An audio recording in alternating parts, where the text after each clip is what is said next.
মানে ডাঙৰীয়া স্পষ্ট কৰক আজিৰ তাৰিখত যে তেওঁলোকে 28টা চিট পোৱাৰ পিছতো জয়ন্ত মল্ল বৰুৱা ডাঙৰীয়াক BTCত বা BTCক কিহৰ কাৰণে বন্ধকত থলে।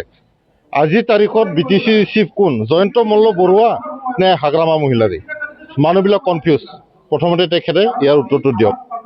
আৰু ছেকেণ্ড কথাটো হ'ল কি, তেখেতে যোৱাকালি এটা বাইটত কৈছে যে বড়োসকলক সকলো অভিনেতা অভিনেত্ৰীসকলে BPFত যোগদান কৰিব, মানে তেখেতসকলে ব্লেকমেইল কৰিব বিচাৰিছে। আজি বড়ো ফিল্ম জগতৰ এটা সন্মান আছে, এটা প্ৰেষ্টিজ আছে, এটা ৰিপুটেশ্যন আছে। এই সন্মানটো তেওঁলোকে বিঘ্নিত নকৰিছে, তেওঁলোকে অপমান কৰিছে তেওঁলোকক। আৰু তেওঁলোকে কৈছে 27 তাৰিখৰ পৰা তেওঁলোকে জইনিং নল'ব বুলি। মানে পোনপটীয়াকৈ বিক্ৰম দৈমাৰী আৰু BPFে সকলো আৰ্টিষ্টসকলক ব্লেকমেইল কৰিছে, আৰু ইয়াৰ কাৰণে তেখেতসকলক কোনোৱে মানে ক্ষমা নকৰে। গতিকে ৰাজনীতি কৰে যে ভালদৰে কৰক। এই ব্লেকমেইলৰ ৰাজনীতি, এই BTC বিচাৰ ৰাজনীতি বিক্ৰম দৈমাৰী আৰু BPF ৰাজনীতি দলে কৰে, UPPলে নকৰে।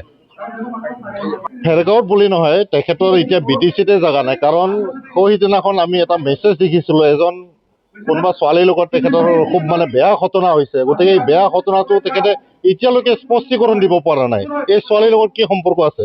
তেখেতৰতো পৰিবাৰ আছে, পৰিবাৰ থকা সত্ত্বেও তেখেতৰ এই ছোৱালীৰ লগত কি সম্পৰ্ক আছে? এই মেছেজটো কিমান সঁচা মিছা, ইয়াৰ উত্তৰটো মানুহবিলাক বিচাৰি আছে। এইকাৰণে ভেৰগাঁৱত বুলি নহয়, BTC কোনো জেগাতে বিক্ৰম দৈমাৰী আজিৰ তাৰিখত ঠাই নাই।